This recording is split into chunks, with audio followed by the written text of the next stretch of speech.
Audio Jungle. एबे आंचलिक पाणीपाग विज्ञान केन्द्र पक्षर पाणीपाग जनित बड़ खबर सामना को आसी।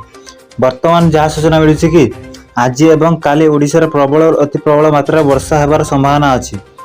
यह विषय को आखि आखिर रखी आंचलिक पाणीपाग केन्द्र आगामी 24 घंटा केतक जिला को सतर्क सूचना जारी करिछि। तेबे केउ सब जिला को भयंकर वर्षा सहित घड़घड़ी हेबार संभावना रही से संपर्क में पूरापूरी खबर जानिया ता पूर्व वीडियो गोटे लाइक करंतु, चैनल को सब्सक्राइब करनथिले चैनल को सब्सक्राइब कर पाखा रास्ता बेल आइकन प्रेस कर ऑल ले सेट कर दंतु। चलंतु संपूर्ण खबर पर नजर पकाइबा।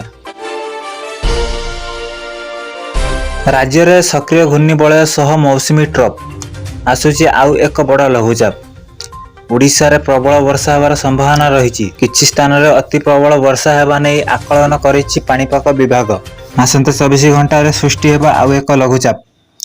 गांगेतिक पश्चिम बंग संलग्न झारखंड और उत्तर ओडिशा रे लघुचाप सृष्टि हेबा नै आकलन करिछि आंचलिक पाणीपाग विभाग। फल 5 रु 7 दिन जारी रहिबो वर्षा लगान वर्षा। सूचना अनुसार बंगोपसागर रे सक्रिय होइछि आउ एक घूर्णिबलय। यही घूर्णिबलय घनीभूत होई गांगे पश्चिम बंग उत्तर ओडिशा निकट रे सक्रिय रहिछि। यह प्रभाव रे आगामी 24 घंटा मध्य लघुचाप सृष्टि संभावना रही, जहाँ फल 24 घंटा विभिन्न स्थान में प्रबल वर्षा होवार संभावना रही। झारसुगुड़ा, बालेश्वर, मयूरभंज, केन्द्रापड़ा, नुआपड़ा, सोनपुर रे प्रबल वर्षा संभावना रही।